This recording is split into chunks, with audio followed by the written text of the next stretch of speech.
Welcome to this explainer. Today, we are looking at something that is absolutely reshaping the landscape of digital creativity. We're going to unpack the sheer creative power of Google's massive generative AI platform, Google Flow. If you've been following the rapid advancements in artificial intelligence, you know that the leap from text to visual media has been, well, nothing short of breathtaking. And with this platform, Google has planted a very big flag in the ground. Okay, let's dive into this. Just think about this for a second. What actually happens when the barrier to entry for directing a movie is no longer millions of dollars in budget, heavy camera equipment, or a massive crew, but literally just your own imagination and a text prompt? Because the answer to that question, it isn't science fiction anymore. It's the very foundation of the technology we're exploring today. So here's our roadmap for today. 1. Meet Google Flow. 2. Consolidating the AI experiments. 3. Generating the visuals. 4. Expanding into Flow music. And 5. The trademark lawsuit. Let's get right into it. Section 1. Meet Google Flow, the generative AI powerhouse. Now, Google Flow is a generative AI-powered tool developed by Google that generates videos, music, and visual images using natural language prompts and uploaded media. But beyond that textbook definition, I really want you to focus on what this practically means for us. You literally type ordinary words, just natural language, into a box, or you upload a reference file, and the system magically translates those simple inputs into incredibly complex, rich, dynamic media. It is essentially a digital alchemy engine. And you know, this wasn't just some quiet weekend side project. Flow was unveiled on one of the company's biggest possible stages, the annual Google I/O keynote on May 20, 2025. It represents a massive collaborative push by the heavy hitters over at Google Labs and Google DeepMind. Available directly through the Google Labs platform, it clearly signals Google's absolute commitment to dominating the generative media ecosystem. Moving on to Section 2, consolidating the AI experiments, assembling the supergroup. So Google didn't just invent all of this out of thin air on launch day. Previously, Google's generative media landscape was kind of just a collection of fragmented AI experiments. You had video effects for video, and then image effects and whisk handling image generation. It was a bit disjointed, honestly. But then, they effectively assembled an Avengers-style supergroup.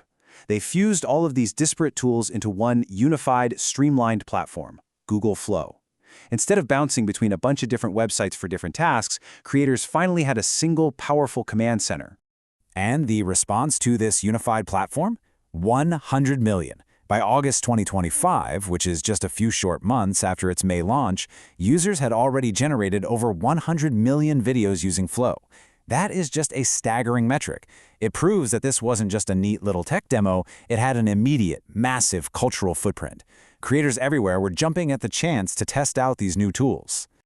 All right, Section 3, generating the visuals, the models behind the magic. So how exactly is it doing all of this? Well, mapping the abstract names of these AI models to their actual creative outputs makes it super easy to understand. When you're asking Flow to generate a video, it's pinging Google's Veo text-to-video model. But when you want a still picture, it relies on their text-to-image models, specifically Imagen and Nano Banana. By understanding this, you're essentially looking under the hood of the car, seeing exactly which engine is powering which creative function.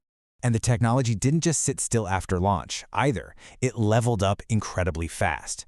With the integration of Veo 3.1, Flow gained the ability to generate dialogue, environmental sound effects, and synchronize music directly alongside the generated video clips. Just think about the historical parallel here for a second. We basically went from the era of silent AI-generated films to full talkies with ambient audio, all natively integrated, in record time. To support this booming ecosystem, Google also introduced Flow TV right alongside the main platform in May 2025. Now this is brilliant, because it serves as a vital community hub.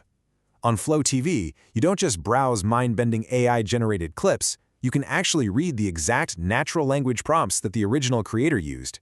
It literally turns the platform into a giant open-source masterclass in prompt engineering, allowing the whole community to learn and iterate off of each other. Which brings us to Section 4, expanding into Flow music, from producer AI to Google Flow Music. Visuals were really just the beginning here, and the expansion into audio illustrates the breathtaking speed of AI innovation. Check this out.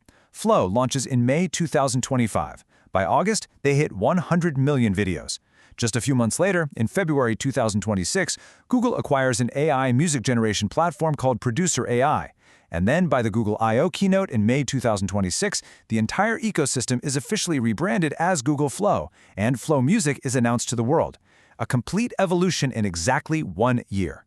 Crazy, right? So what actually is Flow Music? Basically, it swaps out those visual models we talked about earlier for Google's Lyria audio models. This allows users to generate full songs, playlists, and even remixable musical compositions right from text prompts. Plus, Google formed strategic partnerships with music distribution companies Believe and its subsidiary TuneCore to put these next-gen tools directly into the hands of working artists. It was such a massive success that by July 2026, Flow Music entirely replaced Google's older audio experiments, Music FX and Music FX DJ. And finally, Section 5, the trademark lawsuit. Real-world legal hurdles. So the crucial point here is that for all of this limitless, magical, creative potential we've just discussed, technology eventually has to interact with the rigid boundaries of real-world law. Here's the core of the conflict. Google Flow, this massively popular new AI media generation platform, is clashing with Autodesk Flow. Autodesk is a major software company that already uses the Flow branding for its existing suite of production management products. The friction here is pretty straightforward. Autodesk claims that Google's use of the name creates brand confusion within the production space. Let's just neutrally look at the facts of this dispute. In 2026, Autodesk officially filed a trademark infringement lawsuit against Google. They're claiming infringement specifically over the use of the name Flow. According to Reuters, Autodesk is seeking damages as well as legal restrictions on Google's ability to use the Flow trademark moving forward. It perfectly highlights that inevitable tension when aggressive tech expansion collides with established intellectual property. Which brings us to our final thought for this explainer. We've seen how Google Flow consolidated all these powerful tools to let anyone direct a movie or produce a song with just a few keystrokes. But will a traditional trademark dispute over a name actually slow down the pace of this AI filmmaking revolution? Or is this just a minor speed bump on the road to the future? It's a fascinating question about exactly where innovation and IP law intersect, and I'll leave you to ponder it.